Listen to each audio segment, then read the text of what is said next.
Avant de poursuivre la lecture et la traduction, retenons deux choses. Par le premier Adam, sans avoir été consulté, nous avons été marqués et condamnés par Dieu comme pécheurs. Aucun de nous n'a été consulté pour savoir quand, comment et où il voulait naître. Et aucun d'entre nous n'a été consulté pour savoir s'il voulait être pécheur ou non. Mais il en va de même pour ce qui s'est passé par le second Adam. Alors que nous étions encore pécheurs, que nous n'existions pas encore, que nous n'étions pas encore apparus dans la chair, l'acte de justice de l'unique, à savoir le Christ, a satisfait Dieu pour tous ceux qui viendraient à la foi. Tout comme nous sommes nés dans ce monde, séparés de Dieu et condamnés sans avoir rien fait pour cela, nous avons été réconciliés avec Dieu par Golgotha, justifiés et devenus la propriété de Dieu pour le temps et l'éternité. Il faut bien comprendre cela. Sinon, nous serons occupés avec nous-mêmes toute notre vie et à la fin, nous n'aurons toujours pas terminé. Dans les chapitres 5 et 6 de l'Épître aux Romains, on trouve des paroles très particulières. On pourrait les appeler les paroles clés de l'œuvre de rédemption. Et je voudrais, oui, il faudrait lire beaucoup ici. Je voudrais lire ici le verset 12. Romains chapitre 5, verset 12. C'est pourquoi, comme par un seul homme, le péché est entré dans le monde, et par le péché, la mort. Et qu'ainsi la mort s'est étendue sur tous les hommes, parce que tous ont péché. Verset 13. Car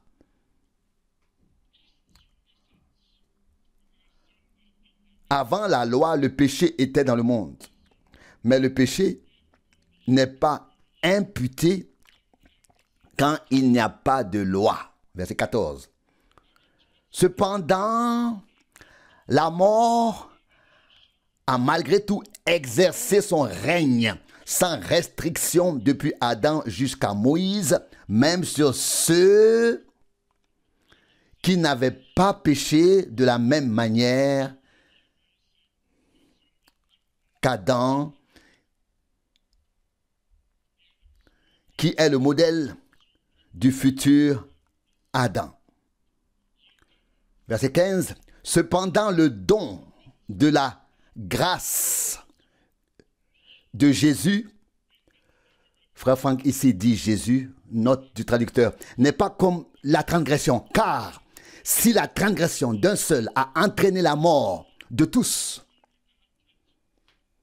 la grâce de Dieu et le don de la grâce d'un seul homme, Jésus-Christ, se sont manifestés d'autant plus abondamment à tous. Verset 16. De même, l'effet du don n'est pas le même que celui d'un seul pécheur. Car là, le jugement est devenu un jugement de condamnation à cause d'un seul pécheur. Tandis qu'ici, le don de la grâce est devenu un jugement de justification à cause de cet transgression.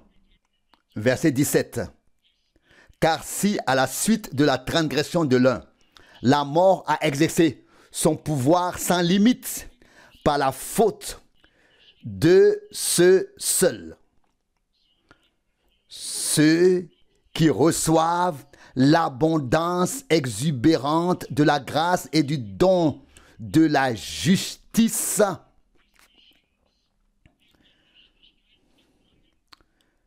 régneront d'autant plus certainement dans la vie future comme des rois par l'un, Jésus-Christ. On pourrait continuer à lire ici, c'est vraiment une phrase clé, l'une après l'autre.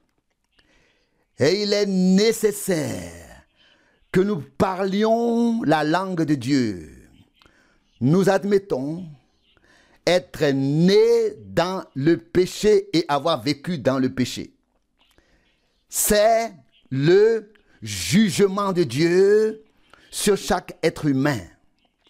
Et si quelqu'un s'habillait tout en blanc, il pourrait encore mettre une plume blanche dans son turban, mais en dessous,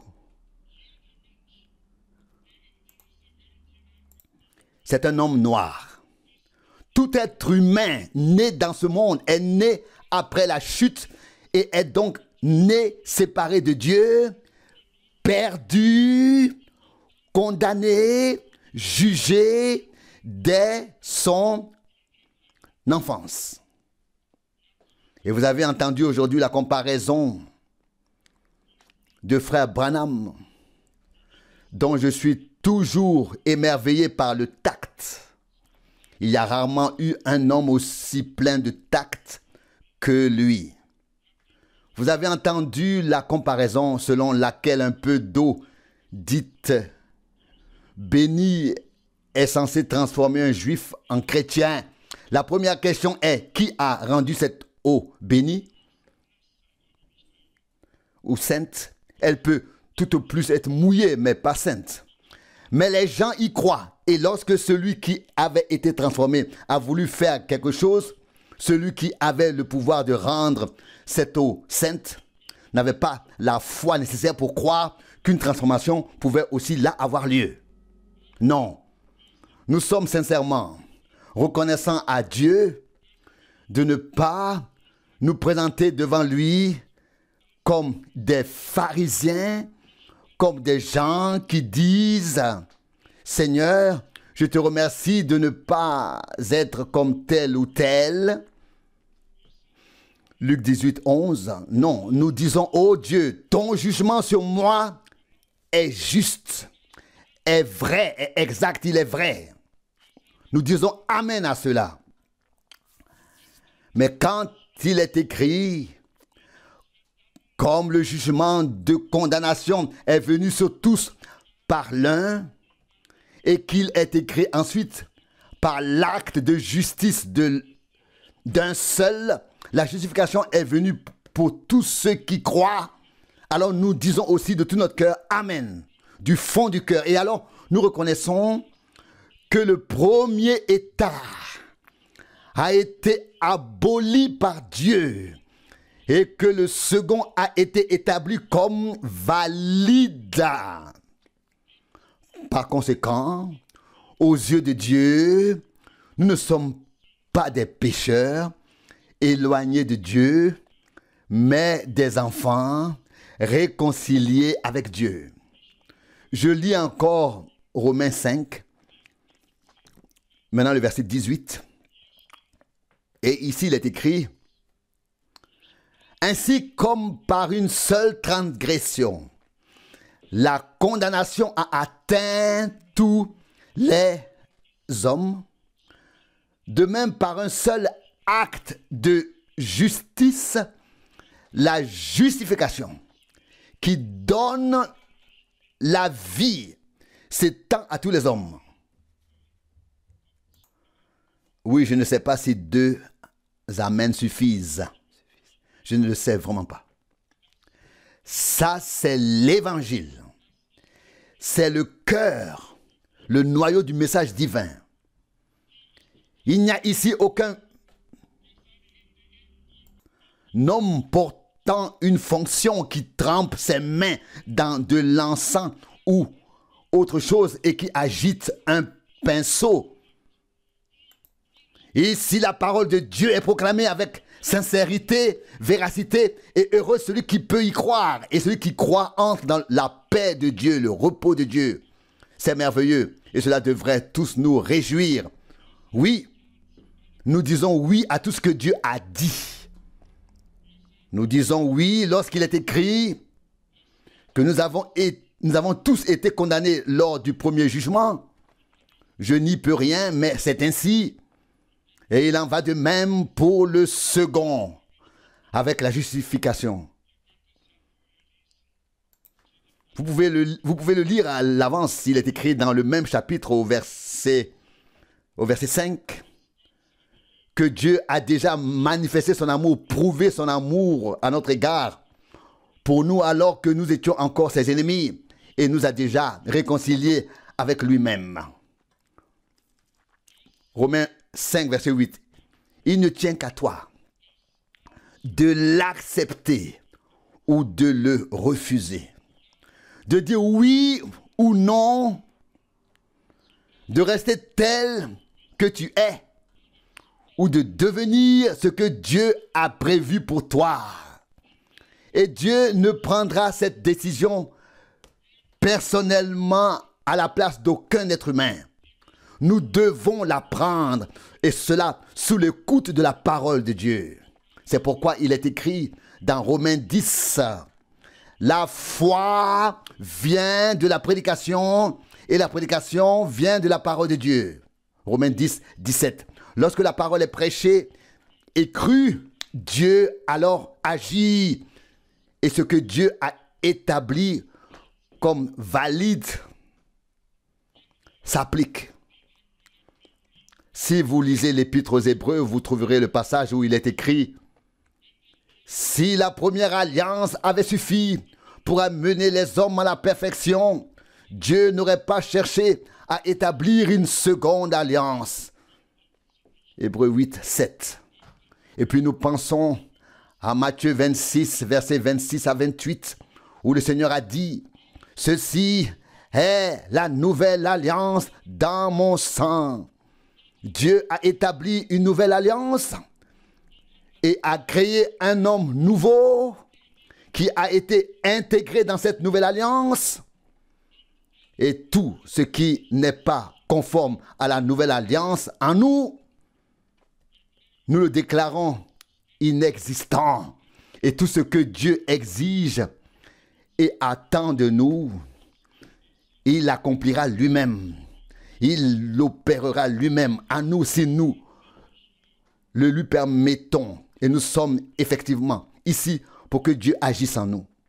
Lorsque frère Rousse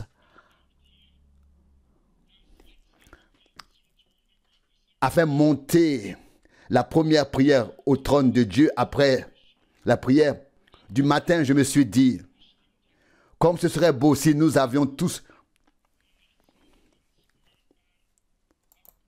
si nous nous étions tous unis à lui. Peut-être que nous n'avons pas entendu vos voix, mais Dieu voit les cœurs. Mais j'ai vraiment un désir urgent. Entrons, participons, prenons part, que ce soit en chantant, en priant, sous le coup de la parole de Dieu, en proclamant la parole. Participons, prenons part, afin que l'esprit, le sang et la parole puissent agir. C'est ce que nous voulions dire tout à l'heure. Beaucoup ont expérimenté le pardon par le sang, dans la foi en Jésus-Christ. Ils se sont arrêtés là. Ils ne sont pas parvenus à la nouvelle naissance. Ils n'ont pas atteint le sceau avec le Saint-Esprit. Ils se sont contentés de cela et se sont arrêtés là. Le Seigneur a une église qu'il présentera sans tache et sans ride devant son trône de grâce, là où le sang de la réconciliation a été versé, et parle mieux que le sang d'Abel.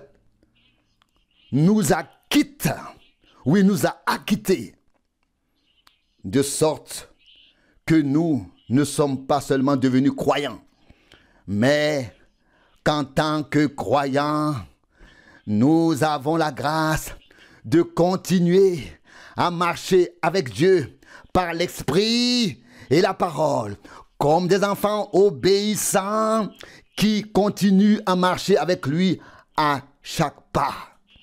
Je n'avais pas l'intention de dire quoi que ce soit ici cet après-midi, et pourtant cela me touche. Je voudrais simplement, cela fait partie de la proclamation, comme Paul l'a dit à l'époque, présenter au Seigneur une épouse sans tache et sans ride. Éphésiens 5, 27. Il ne s'agit pas seulement de prêcher ici, il s'agit de vivre ce qui est prêché ici, de l'expérimenter. Ici, les gens doivent emporter chez eux ce que Dieu leur offre. Il ne doit pas s'agir seulement d'une offre, il faut passer à la chose elle-même, à l'expérimentation et à l'expérience. Et je pense que le Seigneur nous fera prendre conscience de l'urgence.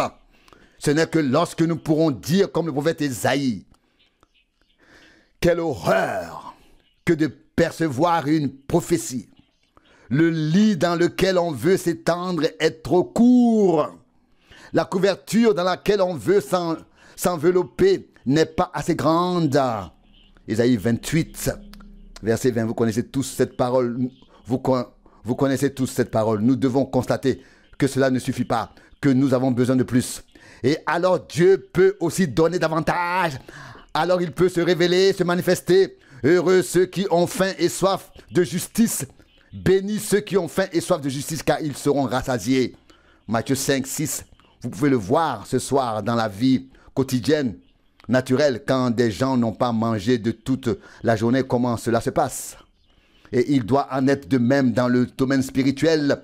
Il faut simplement passer à l'action et manger. L'homme ne vit pas seulement de pain, mais de toute parole qui sort de la bouche de Dieu. Matthieu 4, 4. Et je pense qu'à notre époque, dans nos jours, beaucoup de paroles de Dieu sont sorties de la bouche de Dieu. Je l'ai déjà dit 2 fois. Il n'y a ici ni prophète ni apôtre pour nous servir, mais nous avons la parole des prophètes et la parole des apôtres. Nous avons reçu l'Ancien et le Nouveau Testament par révélation divine. Pour nous, ce n'est vraiment pas un livre que l'on lit comme n'importe quel autre livre et sur lequel on réfléchit ensuite. Mais c'est Dieu qui nous parle ici. Et comme Paul l'a dit à l'époque, nous pouvons le dire aujourd'hui.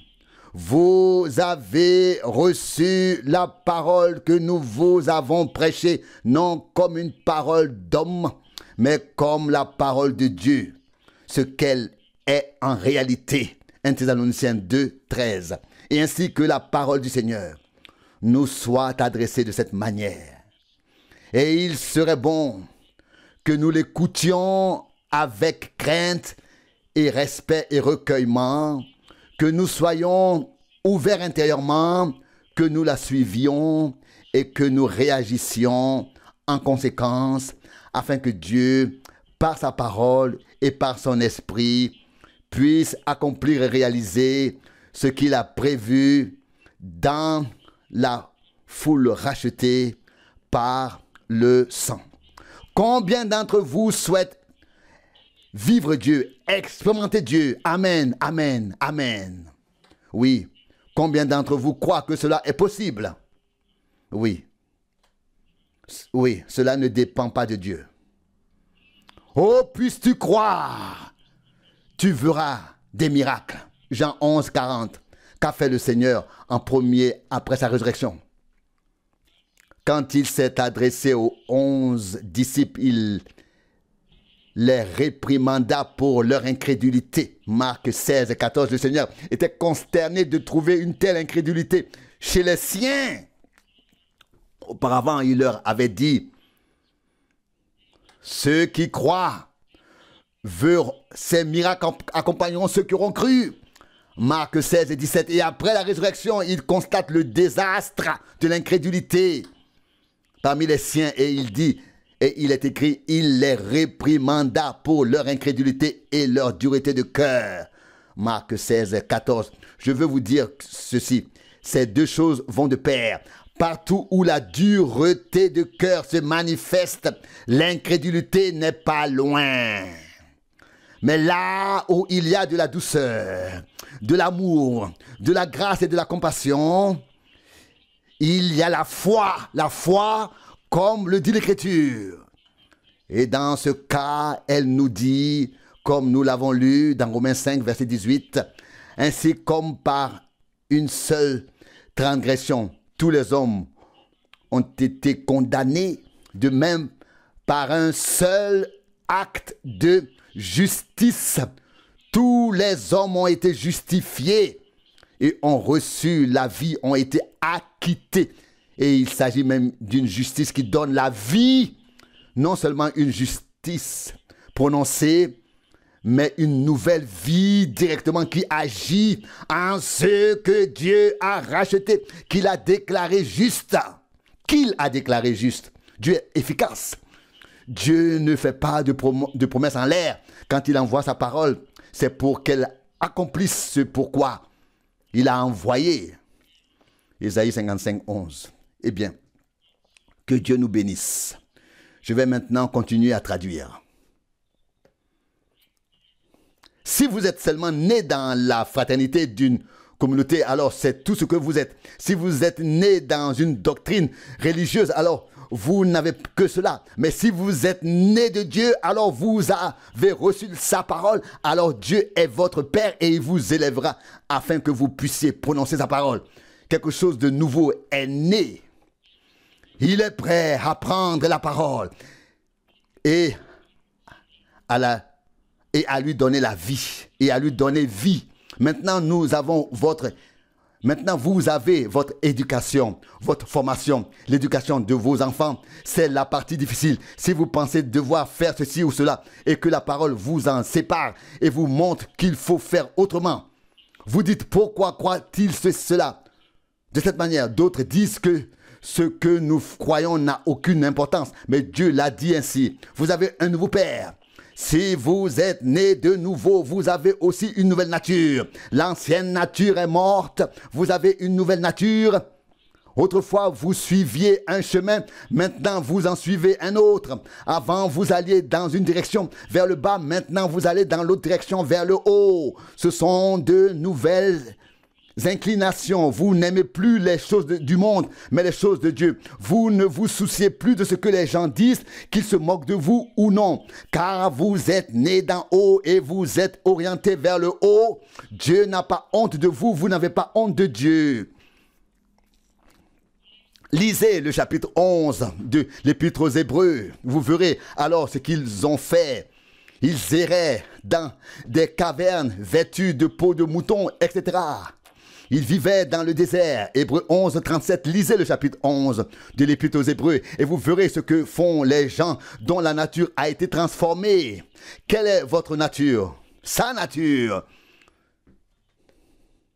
Si j'avais la nature de mon père, je ferais les choses que mon père faisait. Mais maintenant que je suis né de nouveau, tout dépend de qui est mon père.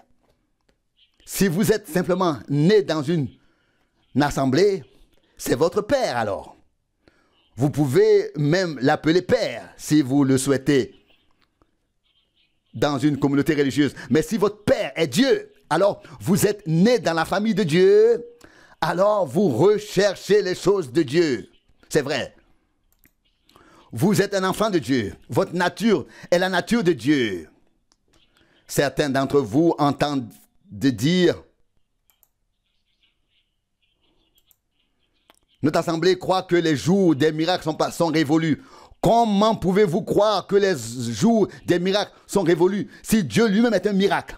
Si, en résumé, il est un miracle lui-même, si sa nature est un miracle, si ses actions sont un miracle, si tout son être, toute sa nature est un miracle, comment pourriez-vous être autre chose que aussi un miracle? Votre nouvelle nature est un miracle. Votre nouvelle vie est un miracle.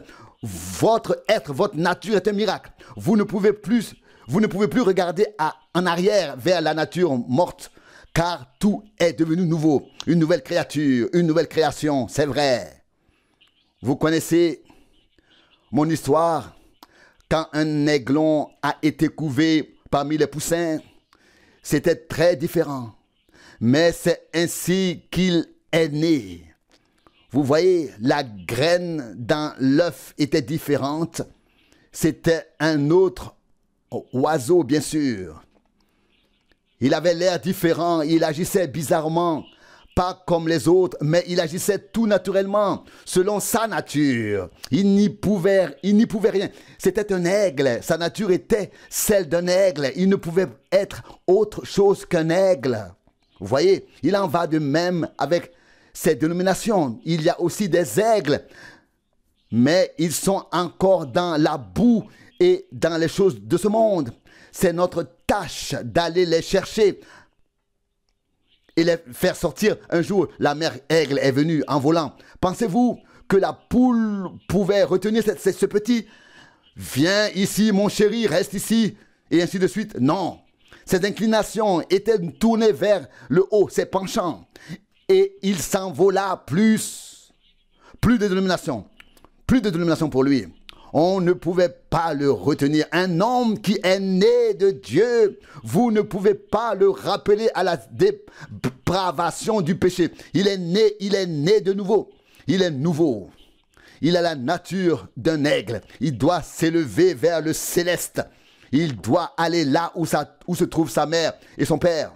Oh, aujourd'hui, le prêtre dit, venez, rejoignez notre communauté religieuse.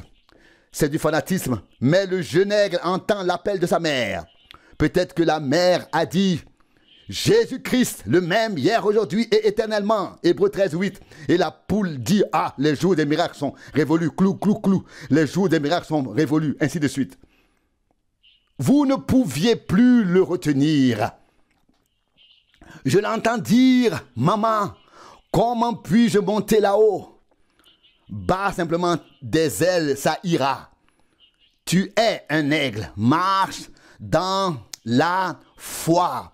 Comment cela va-t-il se passer? Comment cela va-t-il se passer, maman? Marche selon cela se fera. Regardez les premiers mouvements.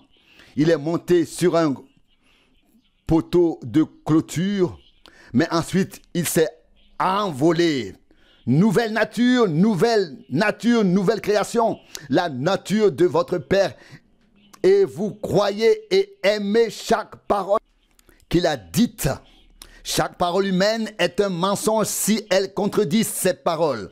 La Bible a raison, peu importe ce que dit une communauté religieuse. La Bible a raison pour vous.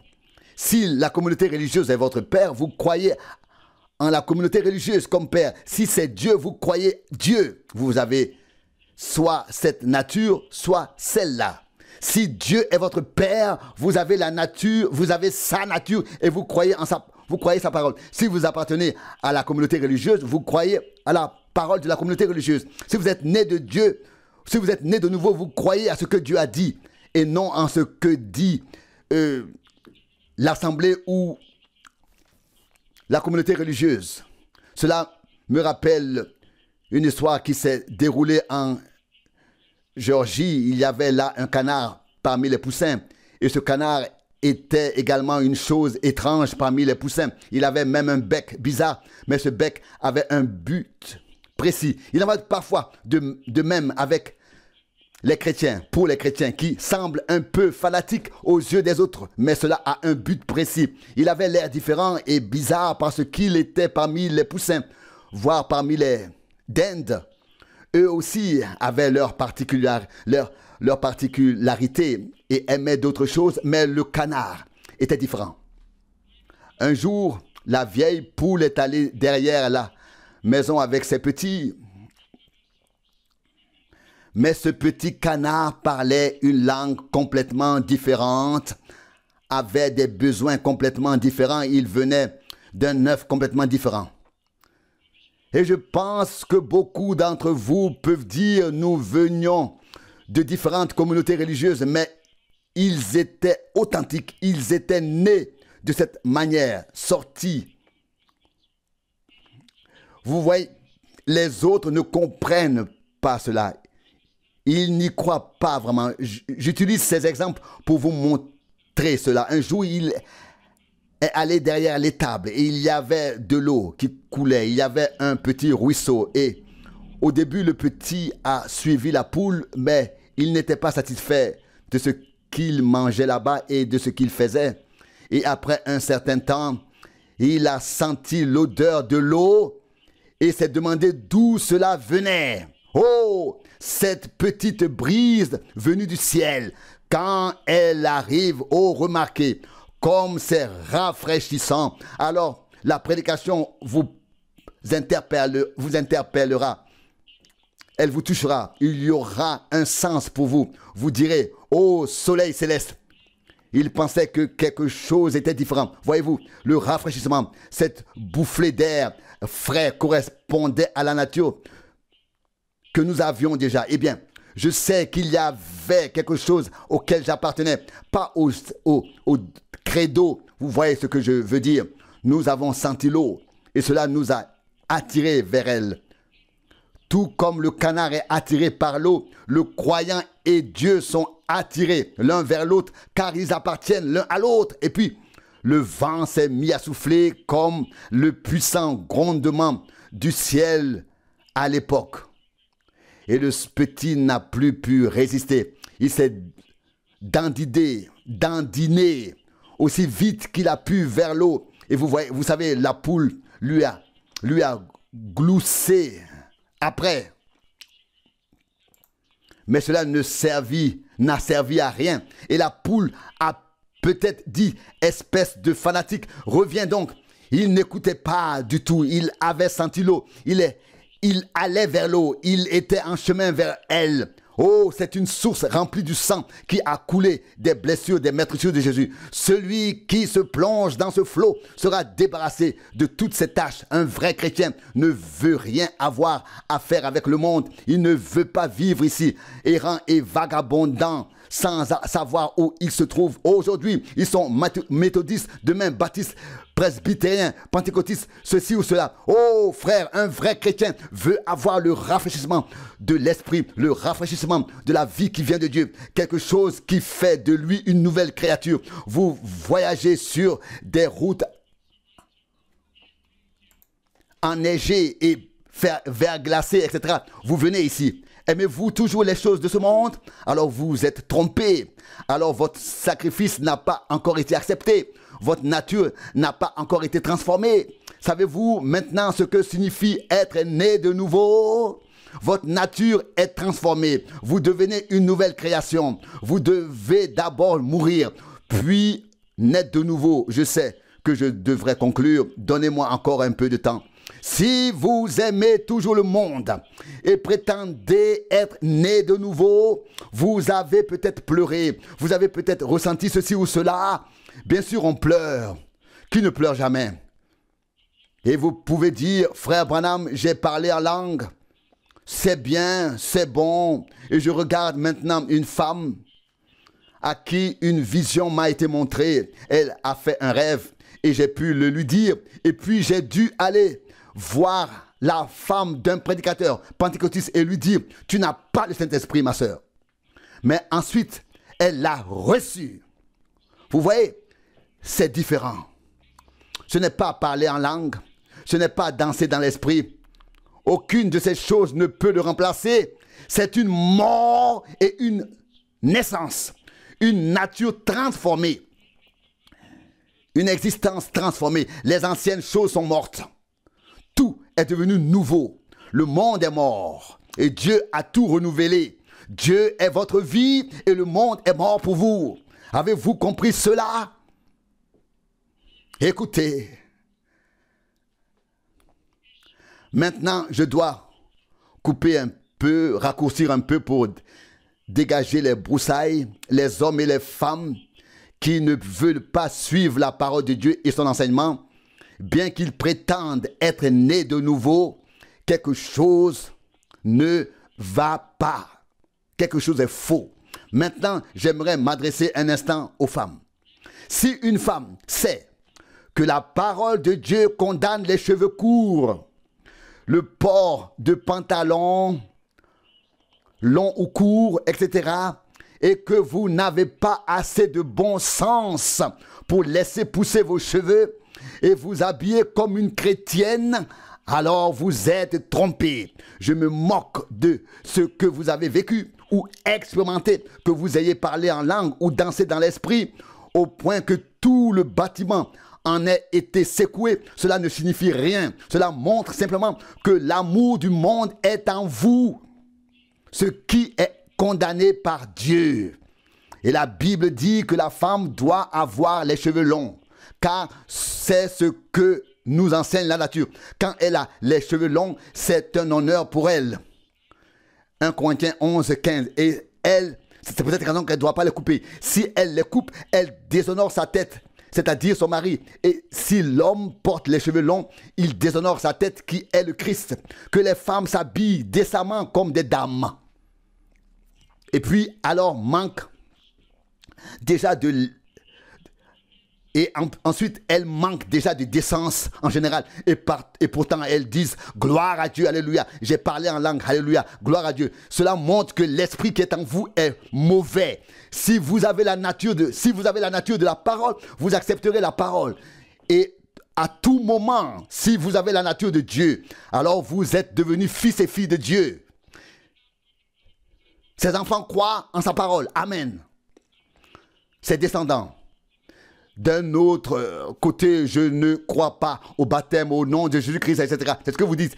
Et ils disent quand même, alléluia, mais je ne crois pas au baptême au nom de Jésus-Christ. Cela montre qui est votre Père et en qui vous avez confiance. N'importe quel pasteur, voyez, prédicateur, beaucoup viendront à moi chaque jour, prédicateurs, et diront, n'avons-nous pas chassé des démons en ton nom? N'avons-nous pas accompli de grandes œuvres? Matthieu 7, 22. Évangélistes sur le terrain missionnaire, ce sont de faux enfants, bien sûr. Si vous êtes nés de Dieu, vous êtes lavés dans le bain d'eau de la parole, séparés des choses du monde. Et croyez Dieu, mort à vous-même, à votre nature, à votre façon de penser, mort à tout, vivant dans la parole de Dieu, et elle vit en vous, agit à travers vous et confirme qu'elle est la parole de Dieu.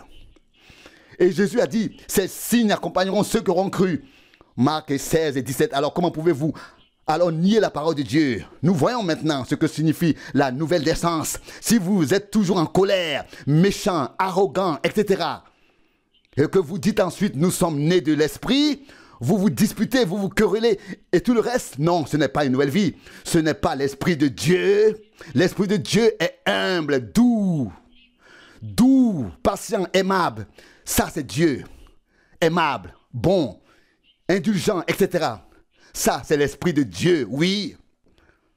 Mais il s'accroche aux dénominations, parle en langue, prophétise. Et ils font ces œuvres, Jésus l'a dit. Ils ont l'apparence de la piété, de Timothée 3, 5. Ils s'accrochent aux dénominations, c'est leur père. Ils y sont nés, c'est devenu leur père. Si vous êtes nés de Dieu, il est devenu votre père. Et il est la parole, peu importe le nombre d'expériences émotionnelles que vous avez vécues, vous êtes toujours un enfant du diable, jusqu'à ce que vous soyez mort au monde et que vous soyez devenu vivant en Christ. Faites attention. Une âme, qu'elle soit bonne ou mauvaise, n'est pas changée par la mort. J'ai noté de nombreux passages de la Bible, puisque j'en parle. Justement, qu'est-ce que l'âme? C'est vous. Vous êtes l'âme. La partie qui est en vous, dans votre être intérieur.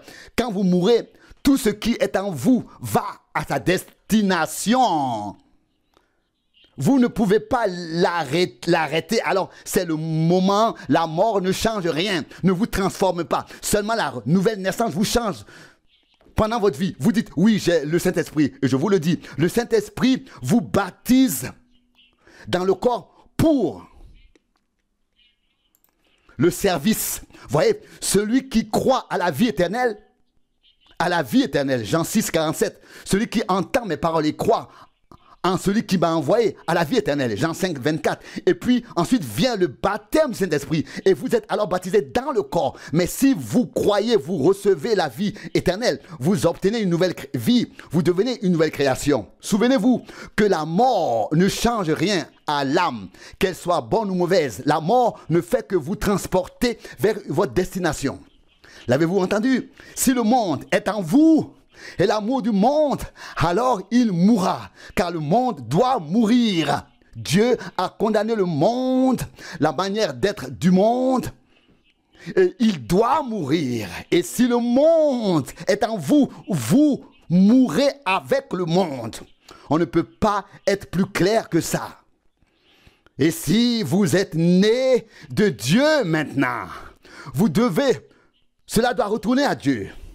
Si elle est du monde, elle doit retourner au monde et périr avec lui. Si elle est issue de Dieu, elle retourne à Dieu. Qu'elle soit instruite ou non, cultivée ou non, riche ou pauvre. Si le monde est toujours là, l'âme doit mourir. Et si elle est dans votre âme et les choses du monde, vous périrez avec le monde. C'est clair, n'est-ce pas? Cela devrait être clair. Vous faites partie du monde mort. Et tout comme le monde est mort, vous êtes mort avec le monde. Mais si vous êtes né de nouveau, vous vivez avec Christ déjà maintenant. Alors vos inclinations, vos penchants sont tournés vers les choses d'en haut et non vers les choses du monde. Colossiens 3:1. Mais si vous êtes né de nouveau de l'Esprit de Dieu, vous faites partie de Dieu et vous êtes une partie de Dieu et vous êtes éternel avec lui. La mort ne peut plus vous toucher. Lorsque vous êtes né de nouveau, vous êtes éternel. Vous avez été transformé d'une créature temporelle à une créature éternelle. Vous avez été transformé, vous êtes passé de la mort à la vie. Je parle de la vie éternelle, de la mort éternelle à la vie éternelle. Si vous êtes du monde, vous mourrez avec le monde. La Bible dit dans l'épître de Jean, si quelqu'un aime le monde, l'amour du Père n'est pas en lui. 1 Jean 2,15. Vous ne pouvez pas aimer à la fois le monde et Jésus en même temps. Jésus a dit, vous ne pouvez pas aimer à la fois Dieu et maman. Matthieu 6, 24. Vous ne pouvez pas aimer à la fois le monde et Dieu. Et celui qui dit qu'il l'aime et qui ne garde pas ses paroles et ne fait pas ce qu'il dit est un menteur et la vérité n'est pas en lui. 1 Jean 2, 4. Ainsi, il est écrit, ô vous membres de la chapelle Branham et vous, bonnes personnes, faisons le point. C'est le nouvel an. Commençons à faire quelque chose, à rejeter les choses du monde, à les mettre dehors. Eh bien, les gens d'aujourd'hui acceptent beaucoup d'esprits. Ils vont là-bas, reçoivent l'esprit qui est dans une assemblée ou bien dans une communauté religieuse. Et même les esprits qui disent, nous sommes l'esprit de Dieu, nous sommes nés de nouveau. Et cela ne correspond pas à la parole de Dieu. Cela n'est pas vrai. Ce sont des esprits qui leur font dire qu'ils sont nés de nouveau. Pouvez-vous imaginer que l'Esprit de Dieu renierait sa propre parole? Pouvez-vous, vous catholiques, dire que vous êtes nés de l'Esprit de Dieu? Puis ensuite accepter les dogmes qui sont en contradiction avec la Bible? Pouvez-vous renier la parole de Dieu et dire que vous avez en vous l'Esprit de Dieu? L'Esprit qui a écrit la parole? L'Esprit qui a écrit la Bible? Pourrait-il la renier? Non, c'est impossible. Si Dieu dit quelque chose, il ne peut pas ensuite le changer plus tard. Il est impossible que Dieu mente. Il est la source de toute vérité. Vous, méthodistes et baptistes, vous qui baptisez au nom du Père, dans les titres Père, Fils et Saint-Esprit, vous savez mieux que quiconque. Vous connaissez la Bible. Vous qui rejoignez une communauté religieuse ou bien une assemblée qui serrait simplement la main et emportait la lettre de recommandation d'une communauté ou bien d'une communauté religieuse, et vous passez de l'une à l'autre et vous dites que vous êtes né de nouveau. Comment pouvez-vous faire cela? Comment pouvez-vous regarder dans la parole de Dieu et dire que vous êtes né de nouveau? Vous devez d'abord mourir à la communauté religieuse et à tout le reste pour pouvoir vivre pour Dieu. Mais ils acceptent toutes sortes d'esprits, les esprits d'assemblée et bien d'autres esprits. Les prophètes, la parole vient aux prophètes. C'est ce que dit la Bible. Je vais maintenant conclure. J'ai encore quelques réflexions que je voudrais partager. La parole du Seigneur est venue au prophète. Qu'est-ce qui est venu au prophète? La parole de la communauté religieuse est venue au prophète? La parole d'un dogme est venue au prophète? Non. La parole du Seigneur est venue à eux. Qu'était-ce donc? Le prophète a révélé la parole de Dieu. Vous voyez, ce sont là les prophètes, les vrais prophètes. Nous avons aussi de faux prophètes. Nous en parlerons plus tard. Mais le vrai prophète, au vrai prophète, la vraie parole est venue. Ce n'est pas un dogme qui est venu à lui. Ce n'est pas une dénomination qui est venue au prophète. Non, c'est la parole du Seigneur qui est venue au prophète. Et il l'a révélée aux hommes. Le vrai prophète a la vraie parole. Comment reconnaît-on un vrai prophète? Au fait qu'il a la vraie parole. S'il n'a pas la vraie parole, c'est un faux prophète. Cette parole est la parole de Dieu, et que la parole de chaque prophète soit un mensonge, mais que la parole de Dieu soit vraie et véritable. Si la parole de Dieu vient d'un prophète, alors c'est un vrai prophète. Car la parole vient au vrai prophète. Vrai prophète, vraie parole. Faux prophète, fausse parole. Ou credo, ou dénomination, interprétation. Rejoignez-nous, dites cela, croyez cela, faites cela. Mais la vraie parole vient au vrai prophète. Et il proclame ensuite la vraie parole. Et vous suivez la vraie parole et vous recevez l'expérience authentique grâce à la parole. Amen. Car la parole s'est faite chair et a habité parmi nous. Elle devient chair en vous. Vous êtes devenus enfants de Dieu et la parole de Dieu coule en vous et par vous. Dieu est en vous. Ainsi le dit la Bible. Vous avez pris part à sa nature. Alléluia. Et vous accomplissez les œuvres de Dieu. Voyez, c'est ce que dit la Bible. Les faux prophètes vous éloignent de la vraie parole. Voyez, la Bible le dit. Voulez-vous le passage qui le dit? C'est écrit dans 2 Timothée chapitre 3, verset 5. Les faux prophètes ont assez de la vraie parole pour la déformer. Ils ont une forme de piété. Pour avoir cette forme, ils doivent un peu prendre de la parole. Mais ils nient la puissance. Quelle puissance? Je dois le dire. Voyez, servez Dieu. Pas danser, pas aller danser ici, couper les cheveux, etc. Les faux prophètes vous le permettent et disent que cela ne fait aucune différence. Et quelqu'un m'a dit récemment, pourquoi ne laisses-tu pas les femmes et les hommes tranquilles dans le monde? Les gens croient que tu es un prophète. Je lui ai dit, je ne le suis pas. Et il a dit, mais les gens te croient, pourquoi ne leur enseignes-tu pas comment recevoir des visions et accomplir les œuvres de Dieu? Mais ils ne connaissent pas leur alphabet et ne l'ont pas compris. Comment pouvez-vous prendre un enfant de la maternelle et l'amener à l'université pour lui enseigner le calcul du carré? Comment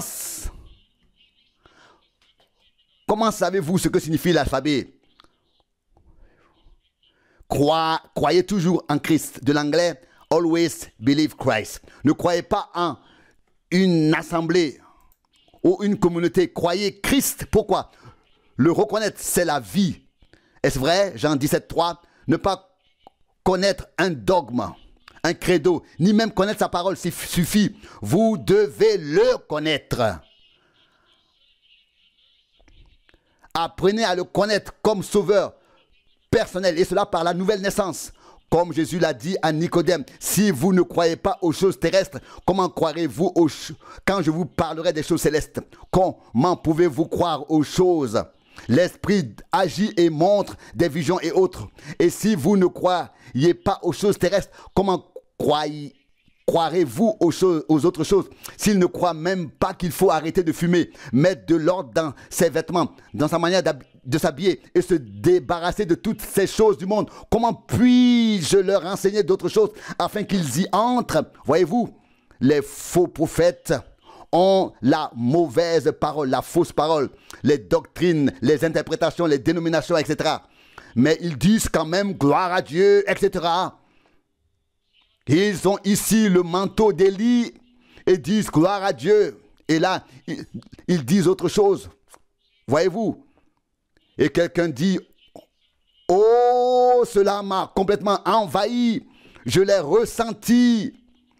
Cela est venu sur moi. Et que faites-vous ensuite après? Comment vivez-vous ensuite après avoir fait cette expérience? Voyez-vous? Comment est-ce que vous vivez après? Ce n'est pas une sensation. La question est de savoir si vous avez reçu le Saint-Esprit. Il faut dire gloire, gloire, gloire jusqu'à ce que l'on commence à parler en langue. Non, cela ne suffit pas. Vous voyez quelle vie vous menez ensuite. Et quand on vous parle du baptême au nom du Seigneur Jésus-Christ, vous répondez c'est du fanatisme. Et alors, quoi? Voyez-vous, vous devez être lavé par l'eau de la parole. Alors vous croirez chaque parole telle qu'elle est écrite. La Bible dit que l'écriture ne peut être interprétée de manière arbitraire. La Bible dit ce qu'elle dit. Elle ne permet pas une interprétation particulière, arbitraire. Nous devons croire tel que c'est écrit. Les mêmes résultats en découleront. Les faux enseignants apporteront de faux enseignements et de fausses paroles. Les vrais prophètes apporteront la parole de vraies nouvelles naissances par la parole. Les faux prophètes conduisent à de fausses naissances, à des naissances dans des assemblées, à des naissances dans des dénominations et des doctrines. Vous êtes là, vous ici, les pentecôtistes, vous avez de fausses expériences émotionnelles. Vous pensiez avoir le Saint-Esprit lorsque vous aviez de telles expériences émotionnelles. J'ai entendu des démons parler en langue et des possédés. Vous les connaîtrez à leurs fruits, Matthieu 7, 16. Vous demandez, frère Branham, crois-tu au parler en langue? Oui, je crois tout, même au cri de joie à tout. Mais si la vie n'est pas derrière, alors quoi? Vous voyez, je crois la parole de Dieu. Ne vous contentez pas de dire Alléluia et de partir. Ne vous contentez pas de parler du Christ, mais soyez humble, doux et aimable et bon. Ayez les fruits de l'esprit. Vous voyez, quand on va dans une ville, il faut d'abord être impeccablement coiffé, habillé. Le costume ne doit pas avoir de plis, etc. Ensuite, il faut avoir une certaine somme d'argent avant de pouvoir tenir une réunion. C'est comme ça aujourd'hui dans les dénominations. Vous voyez, c'est faux. Les faux gardent assez du vrai pour en faire une forme de piété devant les gens. Je veux que vous écoutiez maintenant. Fausse conception, vous savez ce que c'est? Une fausse conception. Elle conduit des millions de personnes à une fausse naissance. Les faux enseignants croient en une sensation, en des expériences émotionnelles à cause d'une émotion, une sensation, ils pensaient déjà l'avoir reçue. Certains ont vu une lumière devant eux, ont eu une sensation. Tout cela est peut-être bien, mais cela ne suffit pas. À moins que vous ne l'ayez réellement reçu. Il y en a qui disent qu'ils ont déjà été manifestés en tant que fils de Dieu. Où? Quand? Alors vous dites, alors, gloire à Dieu, j'ai fait un songe, j'ai vu ceci et cela. Je crois au songe. Mais si le songe ne correspond pas à la parole, alors il est faux. Ceci est la vérité. Tout le reste est faux. Des millions de personnes sont conduites vers une fausse naissance. j'avais un article de journal que je voulais apporter dans lequel il était rapporté que le père œcuménique des communautés religieuses orthodoxes grecques avait parlé au pape Jean XXIII et avait dit comment il voulait se réunir en tant que protestants et catholiques. Il y a quelqu'un qui a dit loué soit Dieu. Je crois que c'était le frère Norman qui m'a apporté l'article et m'a dit c'est plus tard que nous le pensons, frère Branham. Vous voyez, le président et tous les hauts postes de l'État, les postes ministériels sont occupés par eux. Vous voyez, notre nation est sous contrôle catholique. Eh bien, rendez à Christ ce qui appartient à Christ. Par exemple, si vous disiez au porc, tu es un mouton. Serait-il déjà un mouton? Et vous diriez, porc, viens avec moi, je vais te brosser les dents et te donner un bain, te frotter vraiment et après tu seras un mouton pour moi. Oui, je vais te frotter et tout ça, mais après, ce ne sera plus pareil. Tu devras te comporter comme un mouton. Tu ne diras plus... Mais vous voyez, ça ne marche pas. Il ne s'agit pas seulement de le mettre dans l'eau et de le frotter. C'est une mort et une naissance. Amen. Vous voyez, les moutons ont besoin de nourriture pour moutons. Mais même si vous ne donnez que cette nourriture à un cochon, il reste ce qu'il est. Bien sûr que c'est vrai. C'est un cochon par nature. Si vous aimez le monde et les choses du monde, vous êtes toujours un cochon. Que Dieu nous vienne en aide. Dit frère Franck. Vous mourrez en tant que porc. Et restez ainsi jusqu'à ce que vous soyez vraiment mort. Et que vous puissiez être renouvelé. Et que le sacrifice que vous avez offert en tant que porc soit consommé et n'existe plus. Jusqu'à ce que vous soyez devenu réellement un mouton. Mais d'abord, l'ancien doit avoir disparu. Vous ne pouvez pas simplement dire soit ceci, soit cela. Non. Cela doit se produire réellement. Ce n'est pas en proclamant des doctrines, des interprétations, en disant simplement gloire à Dieu, honneur à Dieu. J'ai parlé en langue, frère Branham, etc. J'ai dansé dans l'esprit toute la nuit. Oh, cela m'a complètement envahi. Mais je te le dis maintenant, mais du baptême au nom de Jésus, je ne te laisserai rien dire là-dessus. Vous voyez, tu es encore un porc, rien d'autre. Mes brebis entendent ma voix, ma parole. Jean 10, 27. Je vous demande, frère, montrez-moi un passage où une personne a été baptisée selon la formule au nom du Père, du Fils et du Saint-Esprit.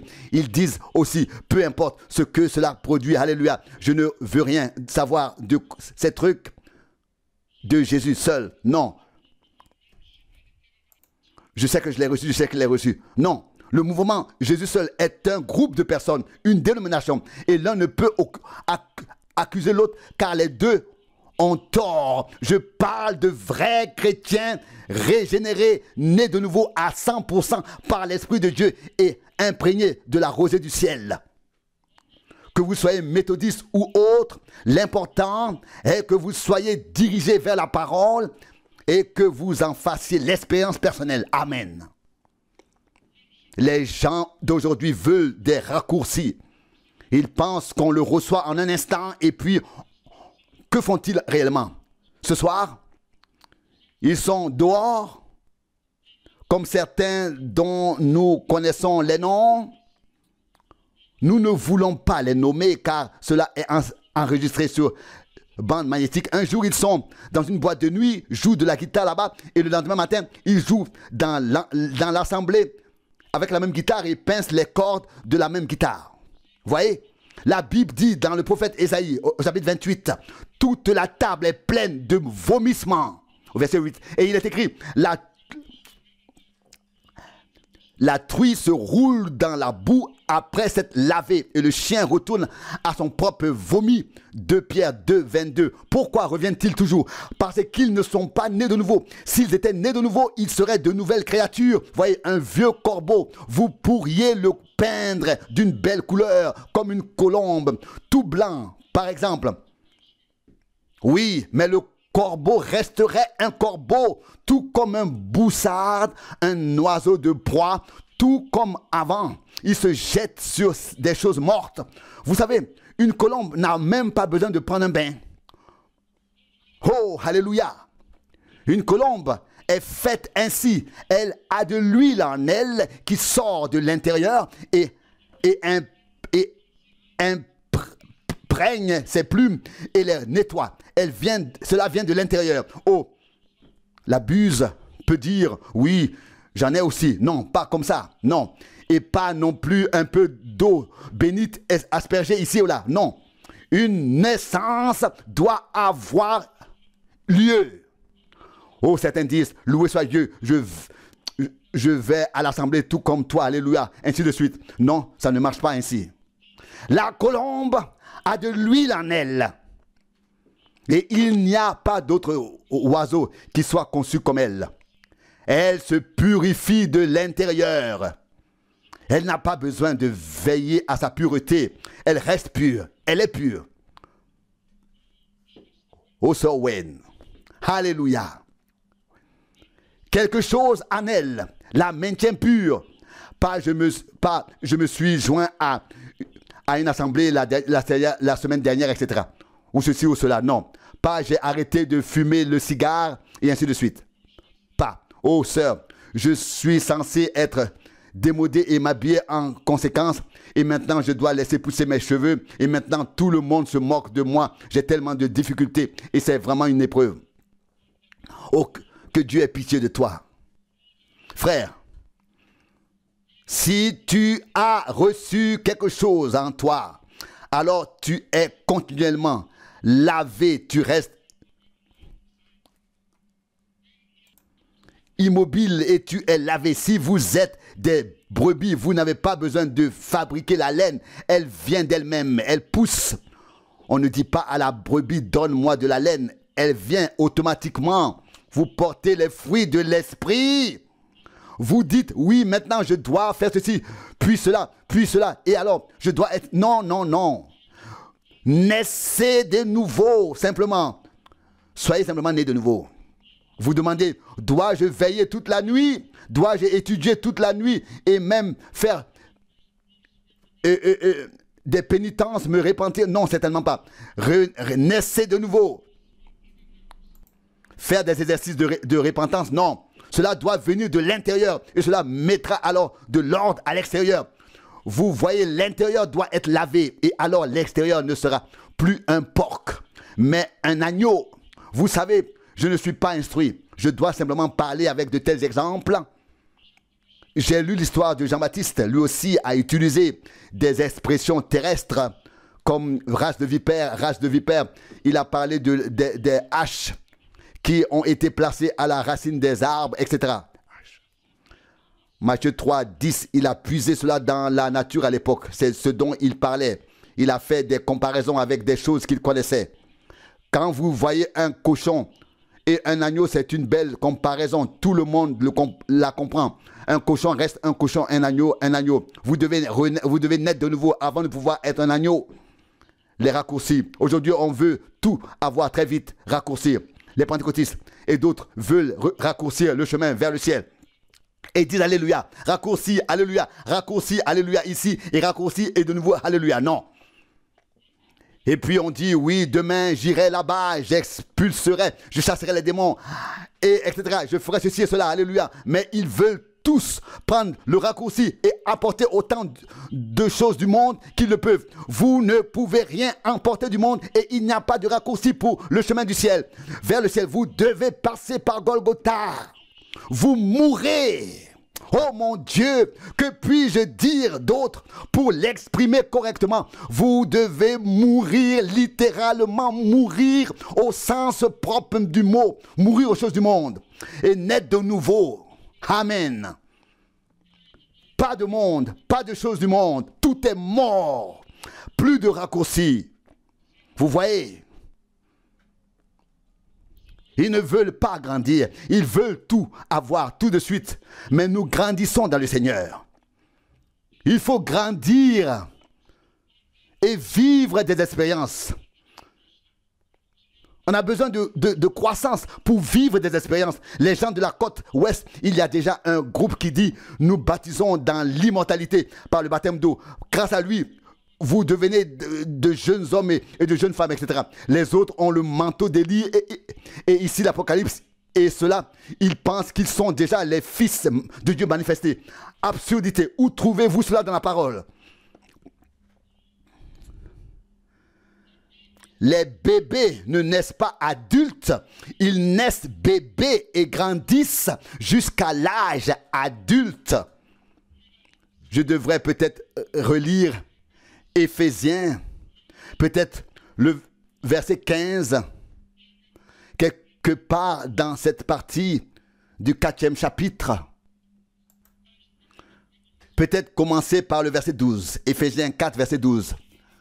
Afin de rendre les saints capables d'exercer le ministère de l'Église pour l'édification du corps de Christ, verset 13, jusqu'à ce que nous parvenions tous enfin à l'unité de la foi et de la connaissance du Fils de Dieu, à la maturité de l'homme parfait, à la pleine mesure de la stature, dans la plénitude du Christ.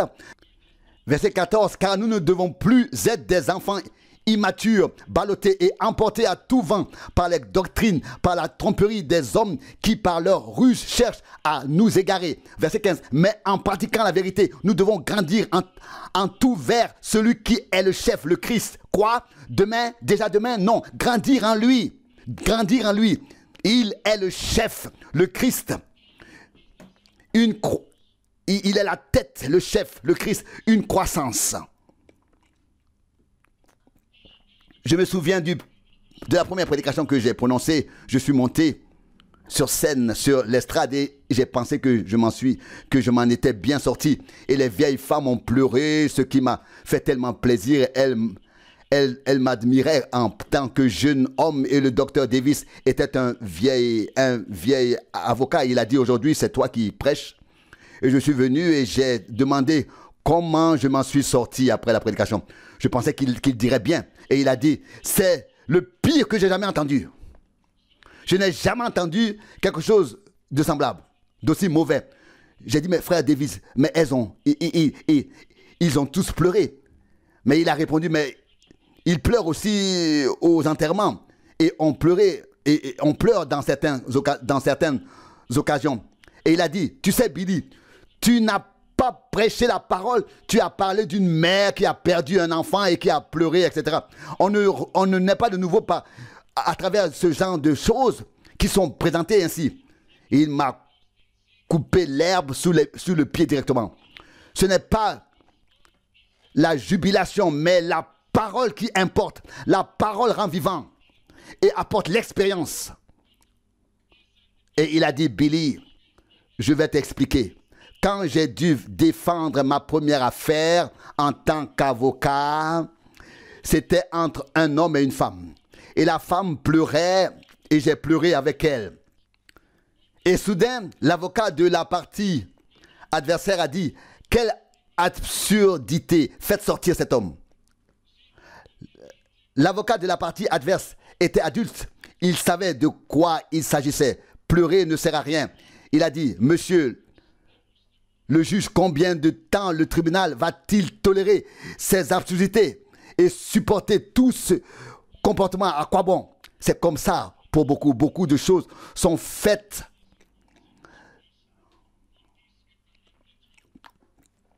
sans avoir suffisamment compris le sens qui se cache derrière. Il n'y a pas assez de paroles pour croître. Devenez adulte. Oh, on dit qu'il dansait dans l'esprit, qu'il va bien. Pas pour moi, pas pour moi. Il doit grandir, il doit faire ses preuves, être mis à l'épreuve au moment opportun. J'ai lu récemment dans l'histoire Est-ce que je prends trop de temps? Tout le monde crie non. Je ne sais pas. Je veux dire, c'était la sœur, là-bas, la sœur Arnold, qui a dit Amen. Et elle m'a raconté quelque chose. Et j'ai aussi lu dans un livre d'histoire des communautés religieuses écrit par un homme de l'époque de Saint-Martin ce que quelqu'un avait vécu. Quelqu'un est venu et a dit, le Seigneur a fait de moi un ancien prophète de l'Ancien Testament. Et il a dit, je vais prophétiser. Et il a dit, ce soir, Dieu descendra et me donnera une robe blanche et je m'assiérai parmi vous. Et alors vous saurez que je suis l'un des prophètes de l'Ancien Testament. Et en effet, à minuit, cela s'est produit et l'homme avait une belle robe blanche. Il est venu et a dit, ne vous l'avez-vous pas dit? Ne vous l'avais-je pas dit? Puis il dit, je suis un prophète de l'Ancien Testament. Mais le vieil évêque ne fut pas d'accord et il dit, ce n'est pas conforme à la parole. Les prophètes ne se font pas les prophètes. Ils sont prédestinés et choisis. Et un prophète n'agirait pas ainsi. Les fruits prouvaient déjà qu'il n'était pas un prophète. Il dit, restez ici pendant la nuit, jeûnez et priez et chantez des chants, des cantiques. Un jour ou plus s'écoula et le vieil évêque pria, Seigneur, qu'en est-il de ce garçon? Cette robe semble extraordinaire. Je n'ai jamais rien vu de tel. Mais il connaissait quelqu'un qui était vraiment un prophète. C'était Martin. Et puis, ils ont dit, tu sais quoi? Selon les Écritures, tu as tort. Mais pourquoi ne vas-tu pas voir Martin, te présenter devant lui et lui dire ce que tu nous as dit? Oh, je ne peux pas y aller. Je ne veux pas me présenter devant Martin. Vous savez, vous voyez, l'or peut être testé. Mais cet homme de Dieu là-bas, il avait la vérité, Martin. C'est pourquoi je demande à quelqu'un de me montrer en quoi le baptême au nom de Jésus-Christ est faux. Montrez-moi s'il peut y avoir une nouvelle naissance sans que vous mouriez et soyez morts au monde. Montrez-moi ces choses. Soumettez-les à l'épreuve de la parole. Voyez, si elle résiste au test, c'est vrai. Ils ont dit non, tu dois y aller. Un groupe d'hommes l'a amené et soudain le vêtement avait disparu. Oh, les pentecôtistes avaleraient ça aujourd'hui si quelqu'un venait ainsi parmi eux. Écoutez, ça avait l'air vrai, mais ce n'était pas conforme à la parole. Martin a dit que Satan, lui, était apparu avec une grande couronne d'or et tout décoré, rangé, rayonnant, etc. Grand, beau, bien coiffé, bien habillé et bien repassé avec des chaussures en or. Et il est venu et a dit, Martin, tu me connais? Eh bien, les gens qui ne voient pas de vision peuvent avoir du mal à comprendre cela. Mais vous voyez, vous savez, même les visions, il y a différents esprits dans les visions. Et la Bible dit que même les élus pourraient être séduits. Matthieu 24, 24. Voyez-vous, les élus sont ceux qui sont prédestinés et qui sont nés dans ce but. Et il s'est approché de l'élu, Martin, et lui a dit, me connais-tu, je suis Christ. Et il a dit, me reconnaîtras-tu? Martin hésita, c'était étrange. Il a attendu un instant, répéta et dit, ne me vois-tu pas? Je suis Christ, je suis le Christ, ne me reconnais-tu pas? Et il a dit ainsi 3 ou 4 fois. Et Martin a dit, Satan, je te connais? Mon Seigneur n'est pas encore couronné. Il sera couronné lorsque les saints seront autour de lui. C'est conforme à la parole. Là, la communauté religieuse romaine a tellement de dogmes, des mauvais esprits sont entrés. Ils ont d'abord dû renier la parole avant de pouvoir accepter les dogmes. Tenez-vous à l'écart de cela. Des esprits se lèveront et séduiront presque tout le monde. C'est ainsi que c'est écrit. Comme Janès et Jambres s'opposèrent à Moïse, de même ces hommes s'opposeront à la vérité, ayant l'esprit perverti. 2 Timothée 3, 8. Ils feront des miracles, toutes sortes de signes. Tenez-vous à l'écart à l'écart d'eux. La parole du Seigneur est venue aux prophètes. Et nous croyons les prophètes. Faites attention, il a dit, je te connais Satan. Mon Seigneur n'a pas une figure aussi importante que toi. Mon Seigneur est parti d'ici avec un vieux vêtement et des marques de clous dans les mains. Et il reviendra comme il est monté au ciel. De la même manière, mais l'apparition a disparu. Il entre, fait tous paraître si beaux. Oh, ils ont parlé en langue. Ce sont les meilleures personnes que vous voyez, que vous ayez jamais vues. Regardez, écoutez, faites attention. Ne croyez pas tout. Soyez sur vos gardes. J'espère que ces paroles ne vous ennuient pas. Vous êtes des chrétiens nés de nouveau et vous grandissez à l'image du Christ au cours de votre vie. D'abord un bébé, puis la croissance, puis nous apparaissons à l'âge adulte, à la stature parfaite. Amen. Voilà. Jour après jour, année après année, vous restez les mêmes. Nous nous tournons vers la parole. Si vous demeurez en moi, Jean 15, 7, vous dites, je suis né de nouveau, alléluia. J'ai fait cela et ceci, mais je ne crois pas au baptême au nom de Jésus, etc. etc. Vous voyez, ils sont des gens, ils sont ballottés par tous les vents de doctrine. Mais nous pouvons dire que par grâce, nous sommes nés de l'Esprit. Nous grandissons en Christ par la parole à l'image de Christ, à sa stature. Si vous êtes né prophète, vous restez prophète. Si vous êtes né pour être chrétien, vous restez chrétien. Si vous demeurez en moi et que mes paroles demeurent en vous, écoutez, grandir jusqu'à la stature parfaite de Christ. Pas comme un jeune avocat qui se met à pleurer et à dire des choses qui ne sont pas convenables. Non. Grandir. Éprouvé par les années, etc. Être mis à l'épreuve. Nous sommes fondés sur le Christ, le rocher. Que les dénominations fassent ce qu'elles veulent. Je dis, Seigneur, garde-moi humble. Il nous conduira jusqu'à cette rive, la maturité, l'âge parfait. Vous voyez maintenant, la stature parfaite. Vous voyez maintenant comment les choses se présentent réellement. Après la mort, vous ne pouvez plus rien changer. Pas des expériences émotionnelles. Vous avez tous été témoins de tout cela. Vous êtes des centaines et vous voyez ce qui s'est passé. Mais si les gens meurent dans cet état, que se passe-t-il alors? La mort ne change rien à leur nature. Aux chrétiens, pour conclure, laissez-moi vous dire ceci. Tournons-nous vers lui et sa parole avec toute notre sincérité. Venez humblement comme il convient aux chrétiens et naissez de nouveau par son esprit. Et lorsque vous serez nés de nouveau, vous serez confirmés comme chrétiens par le fruit que vous porterez.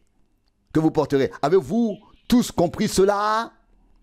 Vous serez reconnus à vos fruits. Vous les reconnaîtrez à leurs fruits. Matthieu 7, 16. Vous ne connaissez pas, vous ne connaissez peut-être pas votre alphabet, mais vous pouvez être une dame, une chrétienne. Vous pouvez être haï par le monde à cause de ce que vous avez fait. Mais si vous êtes haï à cause de lui, c'est autre chose. Vous n'êtes peut-être pas un théologien. L'aveugle était né aveugle. Jésus l'a guéri. Voyez, il était ainsi depuis sa naissance. Mais Jésus l'a guéri. Il lui a rendu la vue. Et quand il est venu et qu'il a pu voir, les pharisiens l'ont interrogé et lui ont demandé qui a fait cela. Cela ne pouvait pas être nié que quelque chose s'était passé. Cet homme n'était pas un théologien. Il ne pouvait pas argumenter comme le feraient les prédicateurs. Il ne pouvait pas leur expliquer. Et il n'était pas théologien. Mais qu'a-t-il fait? Ils ont dit, rendre gloire à Dieu. Nous sommes les théologiens. Nous savons que cet homme est un pécheur. l'homme ne pouvait pas renier ce qui lui est arrivé, mais il ne pouvait pas non plus résister à leurs paroles. Mais il a dit une chose: je ne sais pas ce qu'il est, je ne sais pas s'il est un pécheur, mais je sais une chose: j'étais aveugle et maintenant je peux voir. Et vous tous, je ne sais pas s'il est un pécheur, je ne peux pas le dire, mais je sais une chose: j'étais aveugle et maintenant je vois. Qu'est-ce qui se passe avec vous? Jean 9, 25. Qu'a-t-il fait? Il a été confirmé. C'est vrai. Il a été confirmé. Quelque chose s'est produit. Tout son être, sa nature a été transformé, changé des ténèbres à la lumière, de l'aveuglement à la vue. Un homme né de l'Esprit de Dieu qui avait autrefois la forme de la piété et niait la puissance, etc., a dit: les jours des miracles sont révolus. S'il est né de nouveau, il n'a pas besoin d'être un érudit, mais il croira chaque parole de Dieu. Mes frères et sœurs de peau noire, pardonnez-moi de dire cela maintenant. Ce frère du Sud, on disait de lui qu'il ne savait pas lire et il avait toujours la Bible avec lui. Et on se moquait de lui en disant: tu ne sais pas lire, pourquoi emportes-tu la Bible avec toi toujours? Il répondait: je crois ce qui est écrit dedans. Et il a ajouté: je crois de la première à la dernière page, et je crois même la couverture, car il est écrit dessus la Sainte Bible. Et on lui a demandé: mais comment peux-tu savoir cela? Il répondit: je le crois, tout simplement, je le crois, et c'est tout. Il dit, il lui dit: Moïse, ferais-tu ce que dit la Bible? Oui, la Bible le dit, alors je le ferai. Si c'est la Bible qui le dit, je le ferai. Voilà. On lui dit: très bien, Moïse, si le Seigneur te commandait de sauter à travers ce mur de pierre, comment pourrais-tu le faire?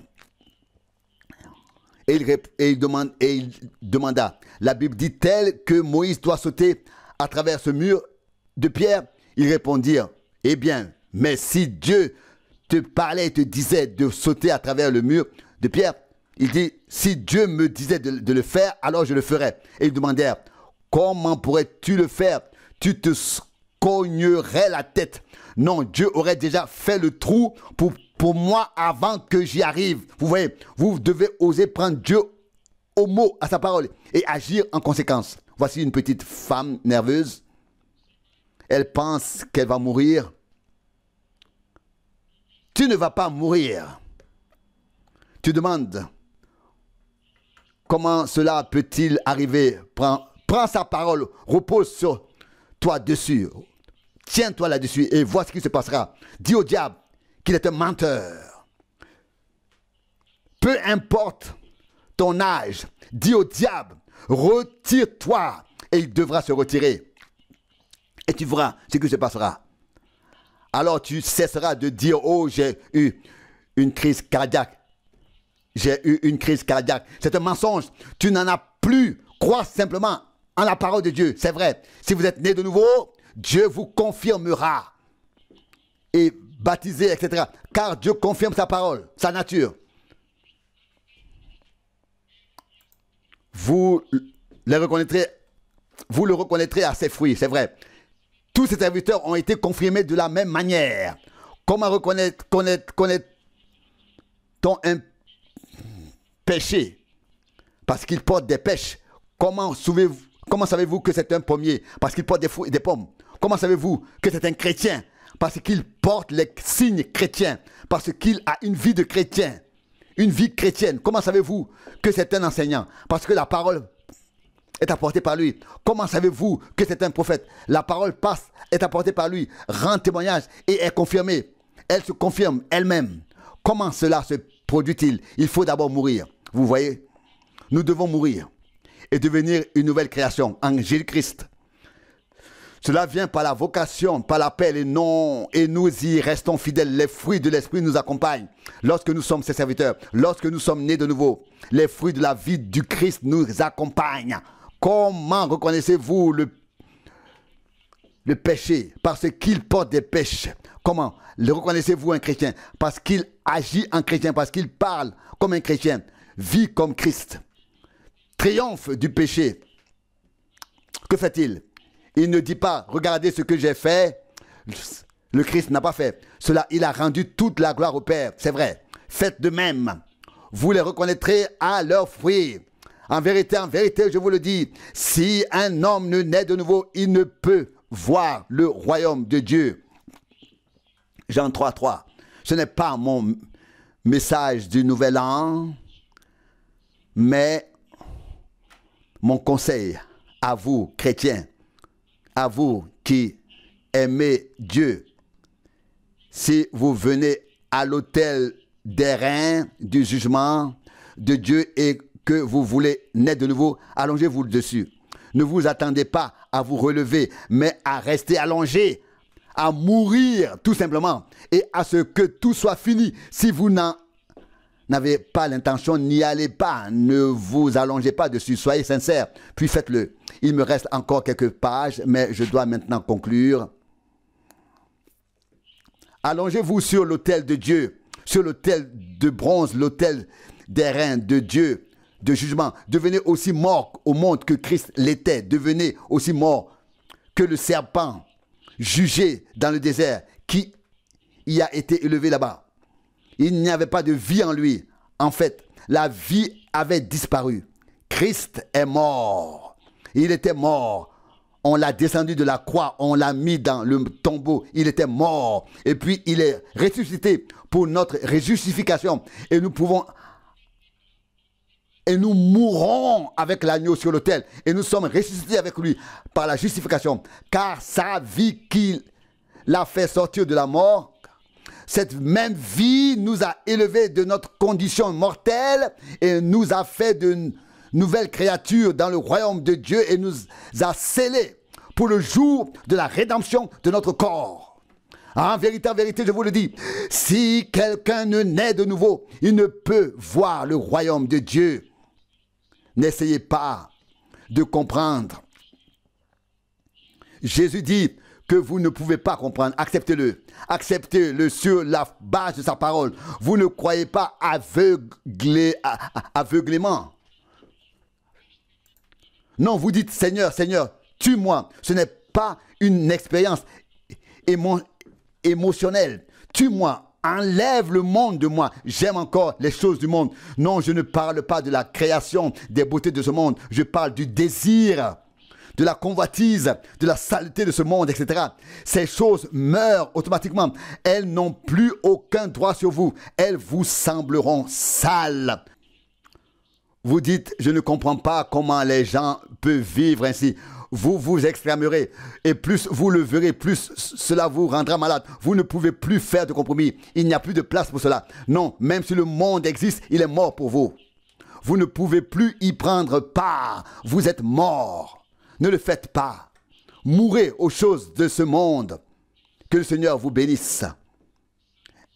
Soyez des chrétiens, devenez des chrétiens nés de nouveau. Naissez de nouveau. Alors vous n'aurez plus rien à reprocher. Comment c'est difficile à vous les femmes de vous dire. Ou bien alors que vous les femmes vous dites c'est la chose la plus difficile pour moi de me laisser pousser les cheveux. Ou bien alors vous les hommes vous ne direz plus la chose la plus difficile pour moi c'est de retenir ma colère. Non, soyez simplement soumis au Seigneur et exhortez-vous les uns les autres en disant chérie, cela ne sied pas pour un chrétien. Et si quelqu'un vous frappe d'un côté, vous n'avez pas besoin de sortir votre couteau de poche. Si quelqu'un vous frappe au visage, vous pouvez demander « Pourquoi as-tu fait cela, mon frère ?» Voilà, vous voyez, c'est ça le christianisme. Si quelqu'un dit du mal de vous, au lieu d'en faire toute une histoire, retirez-vous et dites « Père Céleste, cet homme est mortel. Je te prie, enlève l'esprit qui est en lui. Ne le laisse pas continuer ainsi. Je te prie, sauve sa vie. » Vous devez le dire du fond du cœur et alors cela se produira. Si vous êtes né de l'Esprit de Dieu, vous aimerez vraiment tout le monde. Vous n'avez pas leur voix et vous vous tenez à l'écart des choses du monde et vous-même, vous vous gardez pur ou sans tâche des choses du monde. Vous n'avez pas besoin de dire aujourd'hui, je vais faire ceci et cela, je vais mettre de l'ordre dans ma vie et je vais dire ceci ou cela à un tel ou lui enseigner ceci ou cela. Non. Ne voulez-vous pas l'accueillir tel qu'il est maintenant? C'est ce que je vous demande pour la nouvelle année. C'est ce que je demande à tous et à tous les membres de ce petit groupe ici. Je vous aime. Comme j'aime ce petit groupe de personnes, j'aime entrer dans le bâtiment et regarder autour de moi. Vous savez ce que je voulais toujours voir. Une assemblée remplie de l'esprit dans laquelle le péché ne peut entrer.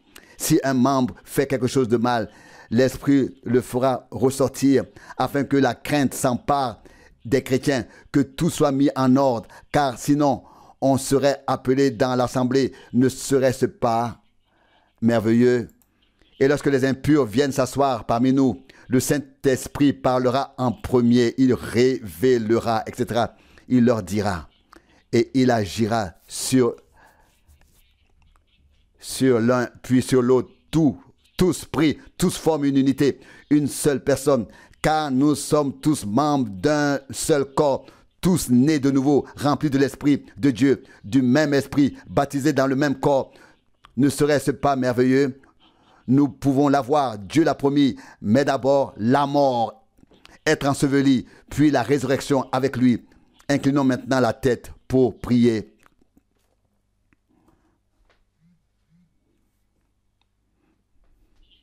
Voici des mouchoirs. Dieu saint, nous reconnaissons, Seigneur, la sainteté alors que nous nous tenons en ce lieu. Nous reconnaissons que nous sommes dans la maison de Dieu. Nous nous y trouvons et sommes en communion avec le corps du Christ, qui est la maison de Dieu. Les membres du corps sont rassemblés ici. L'un vient d'ici, l'autre de là, pour cette réunion. Aujourd'hui, en ce jour, l'enseignement a été long comme à l'école du dimanche. Mais Père, je crois que cela a été décidé par toi afin que nous comprenions ce que signifie la naissance et la résurrection. Ce que signifie naître de nouveau. Nous devons mettre les premières choses à la première place. Nous devons mourir pour naître de nouveau. Tu ne changes pas tes lois. La loi naturelle en est la preuve, car chaque semence naturelle, chaque graine naturelle doit d'abord mourir pour renaître. Et nous reconnaissons que nous devons d'abord mourir pour pouvoir naître de nouveau. Avec tant d'autres, Seigneur, je te demande aujourd'hui de nous pardonner. Beaucoup se sont appuyés sur certaines expériences qu'ils ont vécues et ont pensé être nés de nouveau. Mais les fruits de leur vie montrent que cela vient d'un autre arbre, d'un arbre mauvais. Père, c'est pour cette raison que j'ai parlé ainsi aujourd'hui. Frère Neville m'a demandé de transmettre le message. Je l'ai fait sous la forme d'une leçon d'école de dimanche. Père, je l'ai fait avec amour et de tout mon cœur afin que les gens le comprennent. Et ne pas se reposer sur une petite expérience qu'ils ont eue, mais vivre sérieusement pour le jour qui approche. Non seulement pendant le temps du service divin, mais aussi lorsque la pression vient, qu'ils résistent. Ne pas marcher dans leur propre esprit et dans leur propre pensée. Répondent-ils par des reproches lorsqu'ils sont réprimandés? Telle est la question, Père.